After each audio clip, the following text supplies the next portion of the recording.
I have been a doctor for more than 20 years.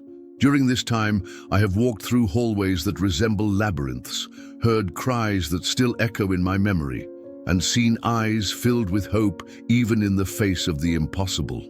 When I chose medicine, it was not just to deal with diagnoses or master surgical procedures.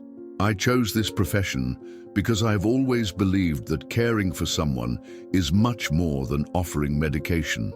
It is standing before life in its most fragile and, at the same time, most powerful form. My journey began at a public university, where I quickly learned that books teach theory, but it is practice that shapes the heart of a doctor. I spent sleepless nights during residency shifts, facing crowded ICUs, chaotic emergencies and surgeries that seemed endless. I saw colleagues give up from exhaustion, but I also witnessed moments of transformation that showed me that medicine is, above all, a calling. I am a general surgeon, but throughout my professional life, I have worked in trauma, emergency, and especially intensive care. The ICU is a place where science meets the limits of the human being. There, the air is heavy with tension. Machines beep, nurses run, families wait for news outside with their hearts in their hands. It is the setting where life and death face each other every day. And we, doctors, try to mediate that battle with the knowledge we have, even knowing that it is not always enough. It is in this environment that many of the most striking stories of my life have taken place.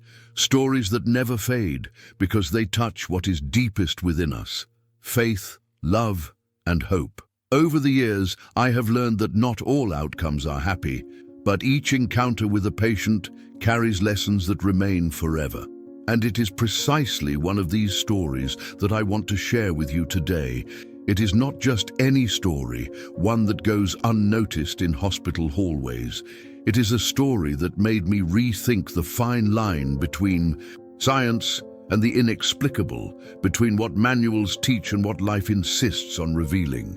The case happened inside the ICU, on one of those days when everything seemed ordinary, routine, until the unexpected took over the environment. The protagonist was not me, nor the machines or the medical team. The center of this story was a mother's love, expressed in something that at first seemed like nothing more than a simple prayer. If you have ever entered a hospital, you know how every detail grabs your attention. The hallways smell of antiseptic, the fluorescent lights never turn off, and the feeling that time runs differently makes us lose track of the hours. For me, all this was already routine. But that night, as I entered the ICU, I realized that something extraordinary was about to happen. Today, I will open my heart as a doctor and as the narrator of this story. I will take you inside the ICU to feel the pressure of every moment, the despair of a family, the struggle of a patient between life and death, and the moment when medicine met its limit and something greater came into play. Welcome. Get ready to hear a real story filled with emotion that still accompanies me during every shift, every patient who enters through the door, and every time I ask myself how far science goes and where the mystery of life begins. Have you ever witnessed a moment when everything seemed lost, and suddenly something unexplainable happened? Well, I lived that inside the ICU. It was one of those cases where, as a doctor, you look at the numbers on the monitors, listen to the incessant alarms, and know, deep down, that science has little more to offer. It was at that exact instant that something surprising took over the room. But before I open my heart and share every detail of this event, I need to ask for your help. This channel only grows if you actively participate. YouTube only delivers this kind of story to more people if there is real interaction. So, write now in the comments, "I believe in miracles." Let's see if we can reach at least 100 comments with this phrase. It is not just a symbolic gesture. It is the fuel that makes this message reach those who need to hear it. And of course, subscribe to the channel. You will notice that every story we tell here is not only about medicine, but about lives, about faith, about what happens behind hospital doors when the unexpected steps in. Now, imagine with me, a mother in despair, alone in a cold corridor, without clear answers from the medical team. Inside the ICU, her son in critical condition, connected to machines that kept his life hanging by a thread, so fragile that any fluctuation could have been the last. The atmosphere was heavy with silence, interrupted only by the rhythmic beeping of monitors. For many, it seemed like the inevitable end. For her, it did not. And this is where the story begins to change. Because when science had reached its limit, this mother found strength in the only resource she had left, faith. With her hands clasped, tears streaming down her face, and a trembling voice, she began to pray. A simple prayer, but so intense that it seemed to fill every corner of the ICU. I was there. I saw it. I felt it. And as much as medical training teaches us to seek rational explanations, at that moment, I realized that something much greater was happening. What I witnessed that night still echoes within me, like a reminder that medicine is not the only language capable of conversing with life. But do not be mistaken, this is not only a story of faith, it is also a narrative about limits, the limit of medicines, protocols, machines, and when those limits were reached, the unexpected broke logic and changed the outcome of a life that already seemed condemned. That is why I need you to stay with me until the end. What I will tell you may change the way you see human fragility, the power of hope, and even the relationship between science and spirituality. It is not about denying the importance of medicine. I'm a doctor, and I have dedicated my life to saving lives with knowledge and technique. But this story is proof that there are moments when what we call a miracle happens right before our eyes. So once again, subscribe to the channel right now and write in the comments, "I believe in miracles." This phrase is not only a declaration of faith, but also an act of unity. When you write it, you are reinforcing the idea that despite statistics, grim diagnoses and cold predictions, there is always room for the unexpected. Get ready. In the next few minutes, I will take you step by step into that ICU. You will feel the pressure of the moments, the weight of silence, the struggle of the medical team, and the invisible presence of something that went beyond understanding. Now let's begin this story together. It was early evening when I received the call summoning me to the ICU. Another critically ill patient had just been admitted to the hospital. I was already used to these urgent calls, but each case carries with it a unique weight of humanity, stories, fears, and interrupted dreams. The patient in question was a young man of only 19 years old, named Lucas, an amateur athlete, full of plans for the future, known among his friends for his easy smile and the energy he radiated. However, that night, he did not arrive at the hospital as the vibrant boy everyone knew. He came in unconscious after a motorcycle accident that would change the course of his life and deeply shake his family. The injuries were severe. He had multiple traumas, a cranial injury that required maximum vigilance, and unstable vital signs that kept us on constant alert. While the emergency team raced against time, Lucas's mother waited in the hallway, completely torn between hope and despair. I remember her well, Mrs. Clara, a simple woman with hands calloused from hard work, but with eyes that reflected an unbreakable love for her son. She could barely speak. The tears flowed without stopping, and the words she managed to utter were always the same. "Save my son, please. He cannot leave me."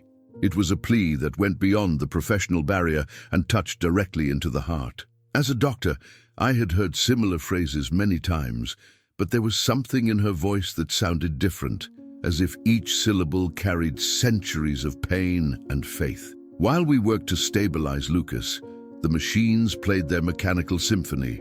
The constant beep of the cardiac monitor, the sound of the respirator regulating his artificial breathing, and the slow dripping of IV fluids.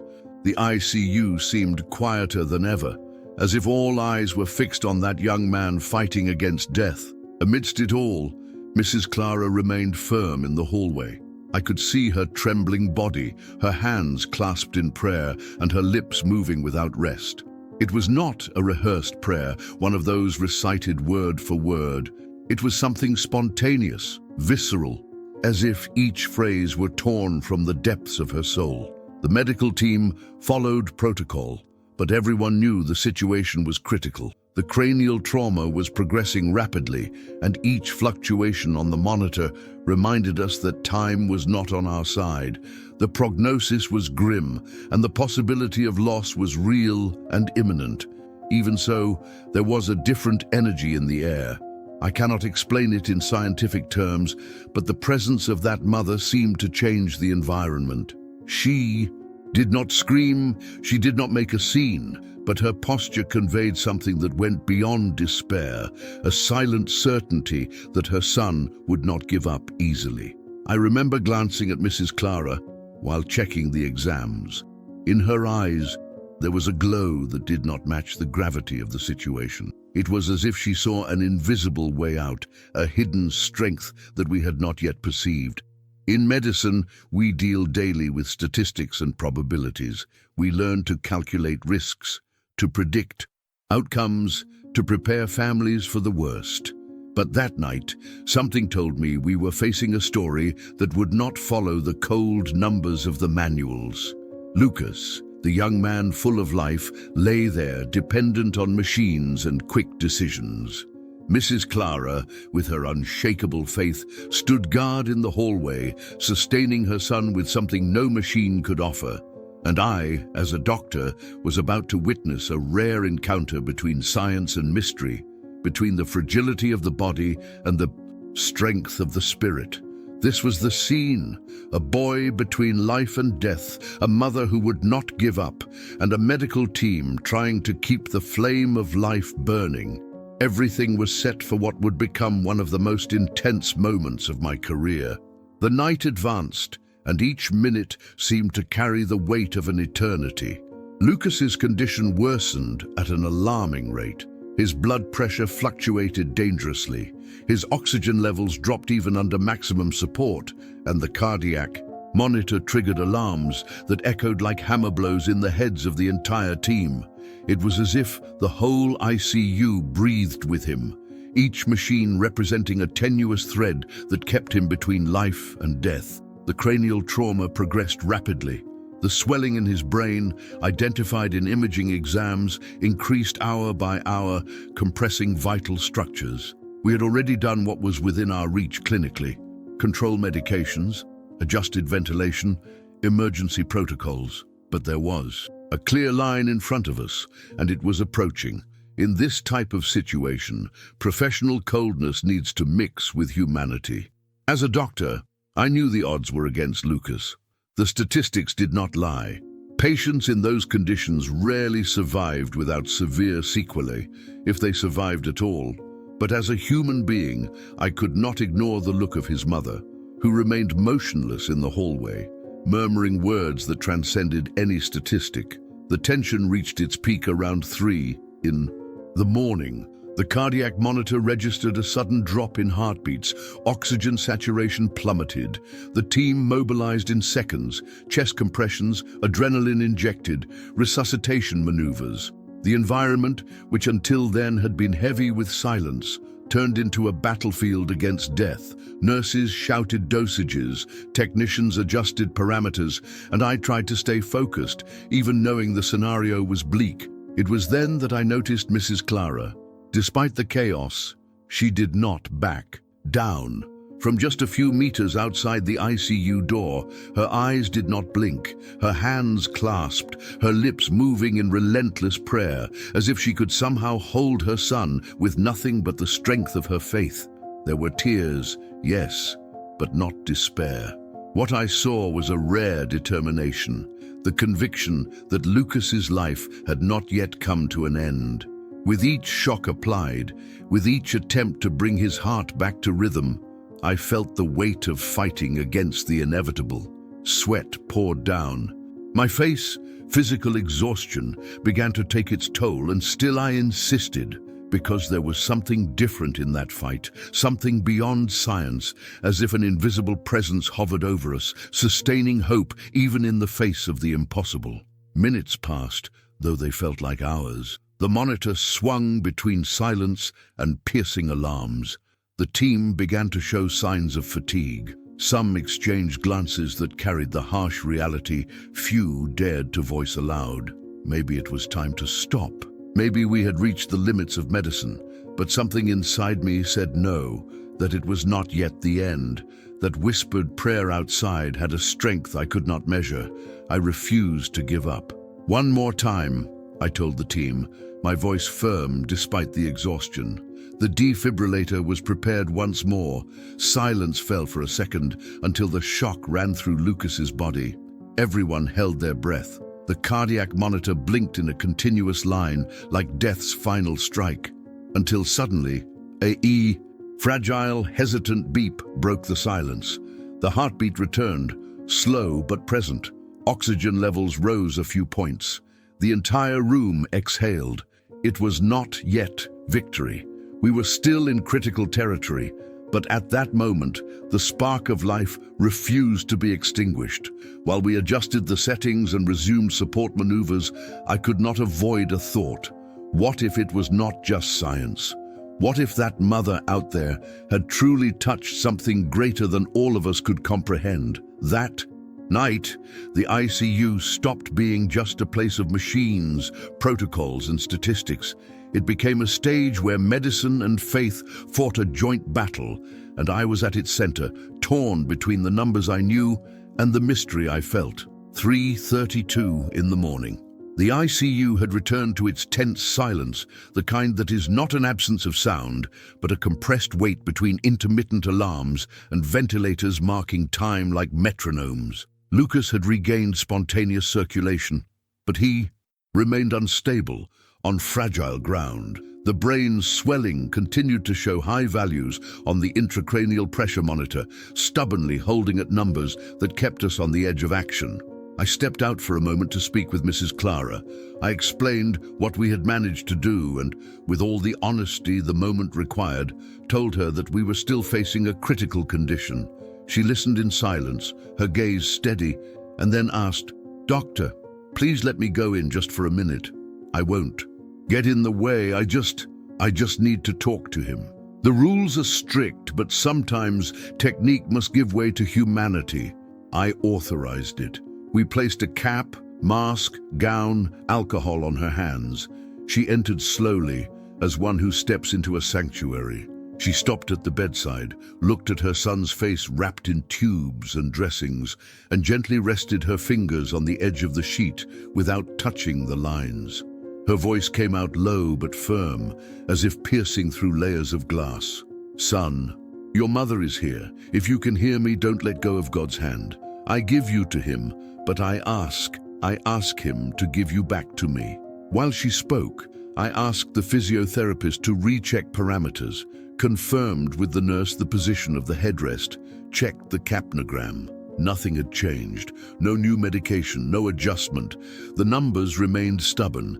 Intracranial pressure at 28 mmHg, oxygen saturation fluctuating, norepinephrine holding blood pressure by a thread. And then it happened. First, a detail so subtle it could have gone unnoticed. The respiratory monitor tracing became more harmonious. The oxygen saturation, which had dragged along at uncomfortable levels, began to climb. 2, 3 points. The nurse frowned, moved closer to the screen, checked the sensor, repositioned the finger. No artifact. The physiotherapist looked at me. I looked back without saying a word. Then, almost as if obeying a silent command, the intracranial pressure dropped 1 millimeter. Then 2, then 4, 24, 21, 19. "Check the drain column," I asked. "Everything in place." Recheck the head of the bed. 30 degrees, as protocol demanded. CO2? Stable. Osmotherapy? No changes since the last hour. The team crossed out, one by one, the possible invisible culprits. What remained was the unexplained.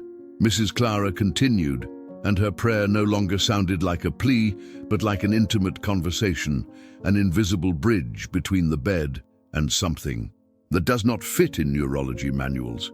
If it is for him to stay, let him stay to be a light. If it is for him to go, let him go in peace. But I ask, Lord, I ask, give my boy one more chance. At that exact moment, the cardiac monitor, which insisted on sporadic extrasystoles, found a cleaner rhythm. The line stopped stumbling. The physiotherapist dared to discreetly lower the inspired oxygen fraction. The saturation remained high, steady, as if the lungs had remembered to breathe more efficiently. The blood pressure map, once jagged, smoothed. The norepinephrine at the same dose seemed to work better. I approached the bed. "Lucas, this is the doctor. If you hear me, any sign will do." It was improbable, I know. Sedation, trauma, swelling. But there are things statistics cannot predict. Under the covers, a toe moved. So minimal I could have blamed my eyes for invention. But the nurse saw it too. "Doctor, don't suggest anything to the patient," I replied by reflex, almost smiling at the automatism. But my heart raced. I asked for a blood gas analysis. The result came minutes later with an improvement that no recent intervention could justify. The sample seemed to tell us there is still a way. The intracranial pressure now read 16. The number stayed there stubborn, this time on our side. Pupils reactive, symmetrical, slight but undeniable. The silence of the team turned into choreographed work. Consolidate the gain, protect the brain, avoid any unnecessary oscillation. "We'll hold steady, no triumphalism. One step at a time," I said, forcing myself to hold back the emotion in my throat. Mrs. Clara lifted her face. Behind the mask, I could see a smile that was not euphoria. It was gratitude. She did not ask for explanations. She simply gave thanks to God, to her son, to the team. Before leaving, she once again touched the edge of the sheet. "I knew you could hear me, my love." When the door closed behind her, I stood still for a few seconds, staring at the monitors. The medical mind tried to organize what had happened. Some inadvertent micro-adjustment? A delayed effect of previous therapies? A physiological coincidence? Perhaps. I respected each hypothesis, but I also respected what was before my eyes. A cascade of improvements synchronized with a prayer spoken softly by a mother who refused to surrender her son to despair. That night, the ICU breathed differently. It did not become a church, did not abandon science, did not tear up protocols, but it opened space to admit that sometimes something crosses the borders of the predictable. And when that happens, the best thing a doctor can do is to recognize it, care for what has changed, and continue. "We have a real chance," I told the team. And everyone, in silence, understood the weight of those 4 words. When I left the ICU that night, still with my coat soaked in sweat and my mind in turmoil, I realized that something had changed in me. Science had trained me to believe in numbers, protocols, and logical answers. And no, I will not deny it. Without them, medicine does not exist. But that night showed me something no book had ever been able to teach. Lucas survived that crisis. He remained in a delicate state, yes, but he had crossed a threshold that, by medical logic, would hardly have been possible. What happened there was not only the result of drugs, maneuvers, and technology. There was something more, something that cannot be measured by machines nor written in medical records. The image that marked me most was not the drop in numbers on the monitor, nor the normalization of the heart tracing. It was that of Mrs. Clara, standing by the bedside, hands clasped, eyes closed, and an unshakable faith that seemed to sustain not only her son, but the entire team at that moment. In her gaze was a conviction that crossed walls, rules, and diagnoses. And here is where I need to open my heart as both a doctor and a human being. Medicine gives us powerful tools, but it has limits. There are boundaries that science still cannot cross, and in those boundaries, what remains is something we call faith, hope, love, or, if you prefer, miracles. Many colleagues avoid that word, miracle. Perhaps out of fear of sounding unscientific, perhaps because it escapes what we can explain. But I was there. I saw it, and it would be unfair to deny it. Was it coincidence? Perhaps. A delayed response to some treatment? Possible. But deep inside, I know I witnessed something that defies the predictable. And more than that, I learned that many times the family's faith is just as important as our medical conduct, because it gives strength, it gives courage, it creates an environment where life seems to cling more firmly. And in that moment, it wasn't only Lucas who was saved, we all were. We were reminded that there is still something beyond what we control. I say this because I know many of those watching this video have gone through similar situations. Waiting for news in a hospital hallway, receiving devastating diagnoses, feeling like life is hanging by a thread. And I want to say something very important. Never underestimate the strength that exists within you in those moments. A word spoken with love, a sincere prayer, a silent presence, all of this can carry a power that goes beyond what we can measure. When I entered medicine, I believed that the doctor was the central pillar in the fight against death. Today, I see that we are only part of something much greater. We do our part with dedication and technique, but there is a space that belongs to the unexplainable. And to deny that would be, in a way, to deny the very essence of life. Perhaps that is the lesson I want to leave you with. No matter how dark the situation, there is always a crack of light. Sometimes it comes in the form of treatment, sometimes in the form of science, and sometimes in the form of faith. What matters is never to give up before the time. That night I learned that medicine and faith are not enemies. On the contrary, they complement each other. One sustains the body, the other sustains the soul. And when the two meet, the impossible can become possible. So, if you are listening to this story and going through a difficult moment, remember Lucas, remember Mrs. Clara, and remember that simple prayer that changed everything inside the ICU. Believe, even in the darkest scenarios, the unexpected can happen. That night, when I finally managed to breathe a little outside the ICU, the feeling that accompanied me was not one of victory, nor of total relief. It was reflection. I had spent years relying on protocols, statistics, and scientific certainties. But what I witnessed that night showed me that reality is greater than any chart can predict. Lucas, until just hours earlier, had been at the edge of the end. Everything pointed to a flat, silent line on the monitor. Yet it took only one simple gesture, a mother's voice in prayer, for the scenario to begin to change before my eyes. It wasn't sudden, it wasn't magical like in a fairy tale. It was subtle, progressive, but undeniable, as if the body had found in some hidden place strength it should no longer have had. And it was in that detail that I realized the greatness of the moment. Medicine fulfilled its role, as it always must. But there was a moment when science, as advanced as it was, had no more cards to play.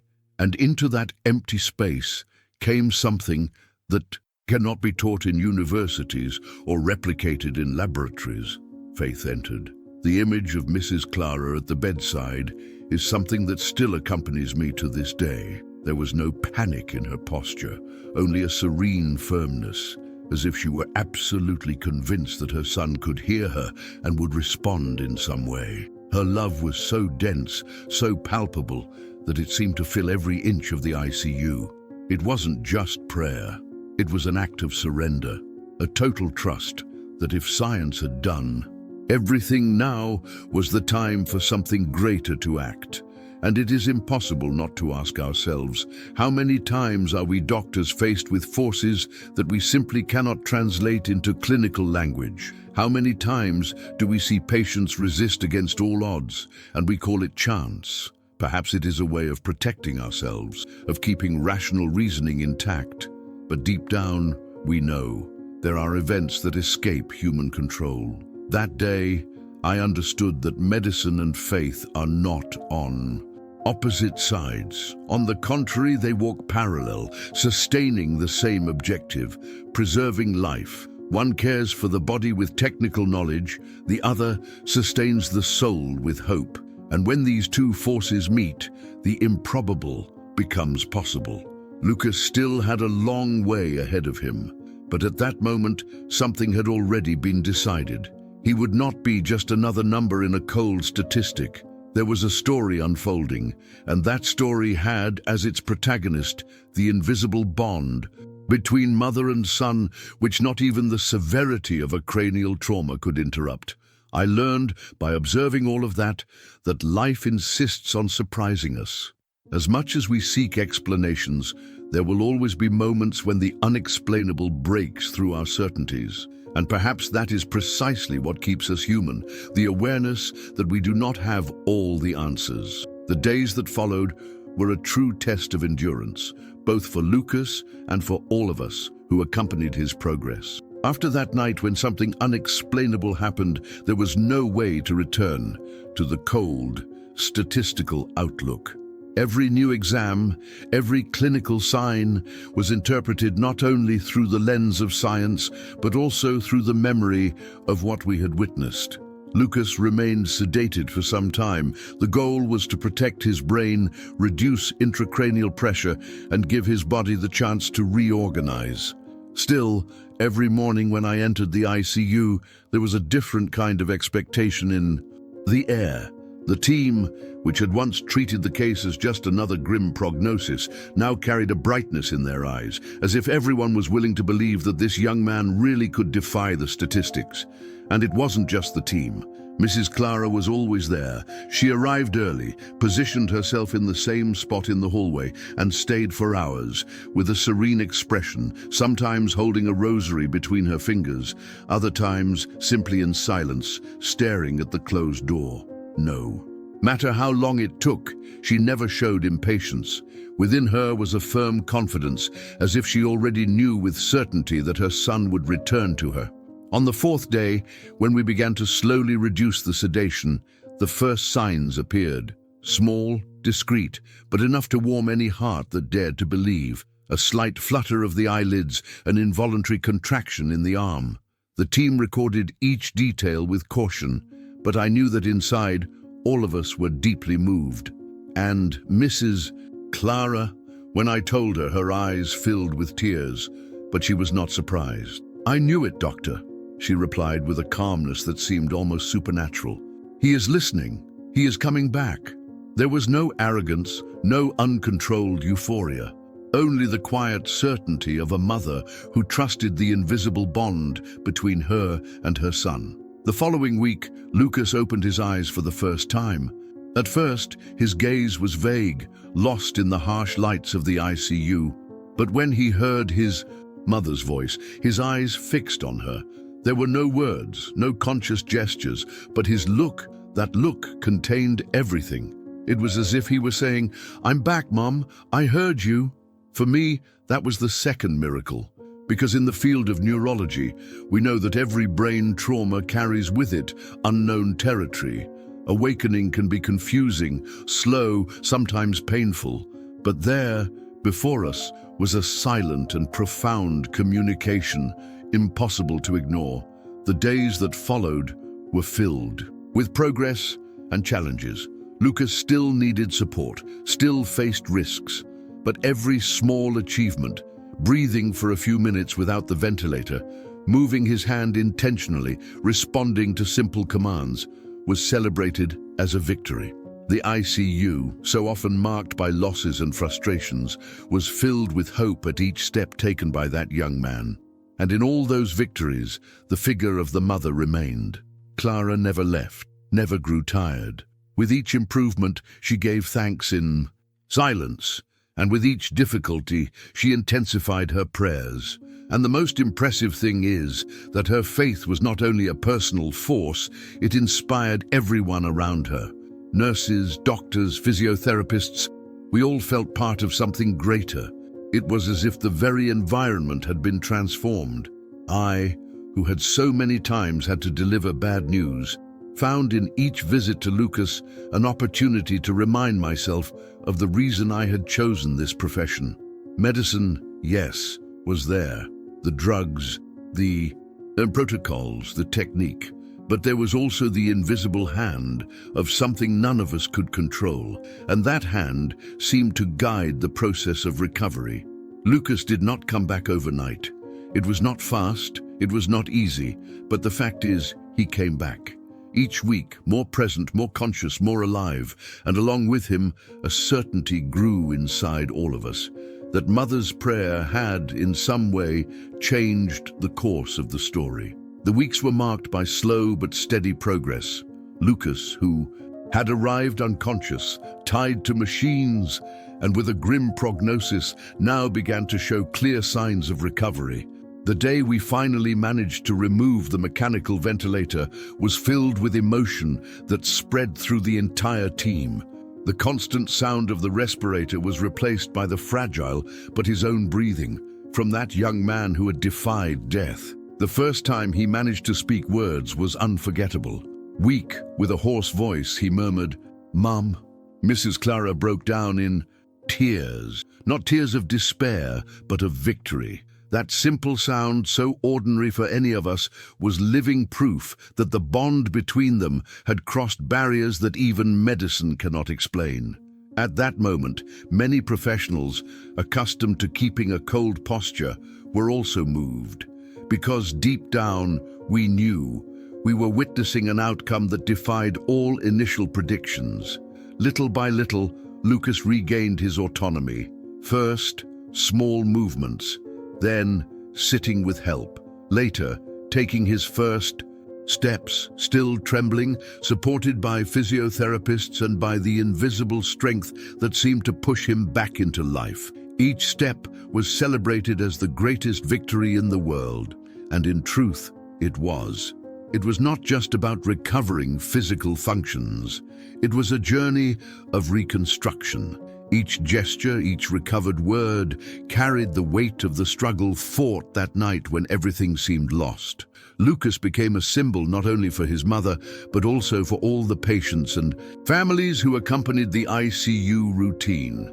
Many looked at him and saw reflected hope.